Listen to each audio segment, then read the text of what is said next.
lagi? Usah pala lagi, usah pala. Tak ada nih. Dunia semua yang hendak mati. Terakhir tak ada dikerjakannya urusan dunia. Maksud mengingat mati di sini, jangan sampai lalai untuk mempersiapkan kematian. Itu maksudnya. Bukan berarti meninggalkan dunia. Ya. Apa yang bisa dikerjakan untuk amal-amal akhirat, ingat. Istihdharul akhirah, mengingat kematian. Apapun yang mau kita lakukan, ingat mati. Kenapa mati perlu kita ingat? Karena kematian, Bapak Ibu jamaah rahmati Allah, adalah rem filter dalam hidup dan kehidupannya. Kalau mau dipeturutkan nafsu kita ini, Bapak Ibu jamaah rahmati Allah, semuanya ondak kita ini.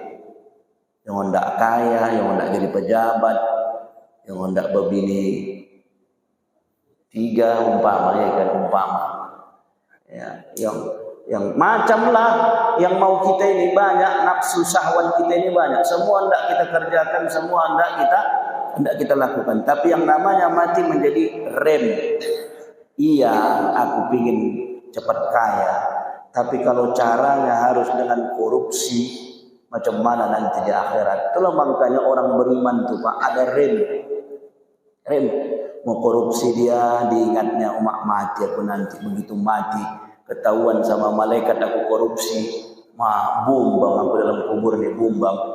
Ya, makanya orang beriman. Orang tak beriman tak peduli Pak.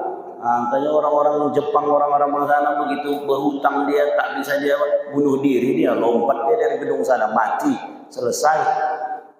Ya. Korupsi dia 78 triliun, lari dia ke Singapura, ya kan?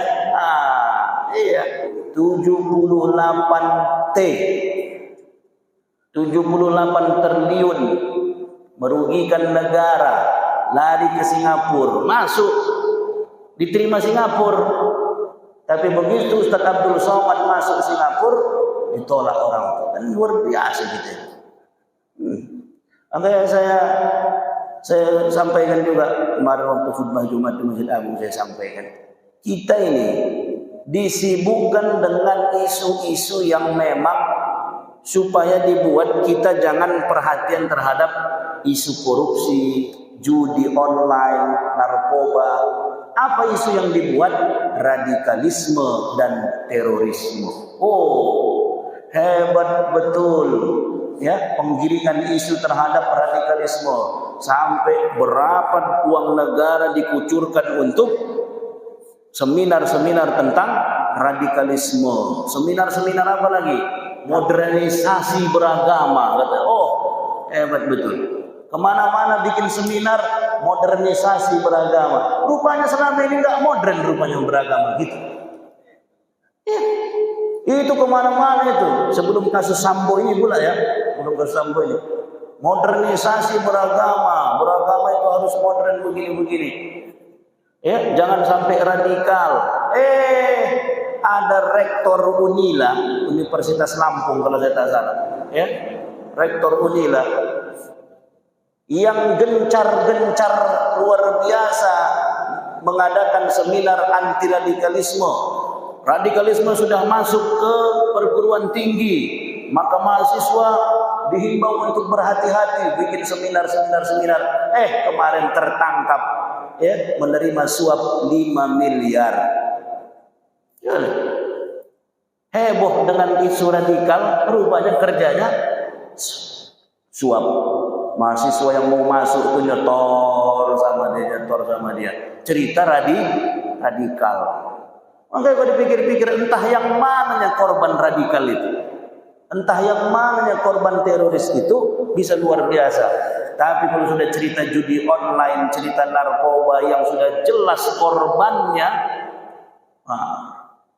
dan mudah-mudahan dengan apa yang sedang terjadi pada hari ini, ya ini menjadi jalan untuk Allah Subhanahu wa taala membukakan itu semua. Maka istihdharul akhirah, datangkan perasaan bahwa kita ini pasti mati sehingga tak bisa semuanya kita lakukan sesuka-sukanya. Kemudian menghindarkan diri, istihdharu anna ladzatud dunya syaghilatun lil qulub anillahi ta'ala. menghindarkan diri dari hal-hal yang bisa mengganggu zikir kita, ingatan kita kepada Allah Subhanahu wa taala. Kemudian istihdaru anna dunya mal'unah. Kemudian kita juga meyakini bahwa dunia ini adalah sementara, tempat persinggahan, sehingga Nabi pernah mengingatkan, kun fid dunya ka'annaka 'abirus sabil. Hiduplah engkau di dunia seolah-olah engkau seorang musafir, orang yang sedang dalam perjalanan. Sehingga kalau kita bisa menghadirkan dalam diri kita bahwa kita di dunia ini hanya seperti orang yang sedang dalam perjalanan, maka dunia bukan tujuan akhir. Tujuan akhir orang yang beriman adalah akhirat, sehingga orientasinya, tujuannya itu adalah akhirat. Maka dunia hanya dijadikan sebagai jalan supaya bisa sampai akhirat. Caranya bagaimana? Perbanyak amal, perbanyak bekal, supaya nanti sampai di akhirat kita sudah siap untuk menghadapi kehidupan yang kekal dan abadi. Bapak Ibu jamaah yang dirahmati Allah Subhanahu wa taala, maka intinya adalah zuhud itu hindari yang haram, hindari perkara-perkara yang dapat melalaikan kita dari Allah. Dan zuhud itu bukan tercermin dari perbuatan, bukan tercermin dari pakaian, tapi tercermin bagaimana sikap dan hatinya kepada Allah Subhanahu wa taala. Di antaranya adalah kita siapkan, kita hadirkan diri kita bahwa kita pasti akan mati, sehingga kita punya persiapan dan rem untuk tidak melakukan hal-hal yang dapat merusak amal ibadah kita. Mudah-mudahan bermanfaat. Allah berikan kita hidayah, inayah, kekuatan untuk bisa menjadi orang-orang yang zuhud. Dan termasuk kita yang hadir subuh ini pun insya Allah sudah termasuk orang-orang yang zuhud. Amin. Kenapa? Karena melepaskan selimut bangkit dari tempat tidur itu sudah zuhud itu, Pak. Oh Tuhan, yang beratan ini. Makanya kita yang hadir ini bersyukur kali kita. Kenapa? Bukan sembarangan ini Bapak Ibu orang yang hadir sholat subuh ini. Tidak sembarangan. Orang pilihan.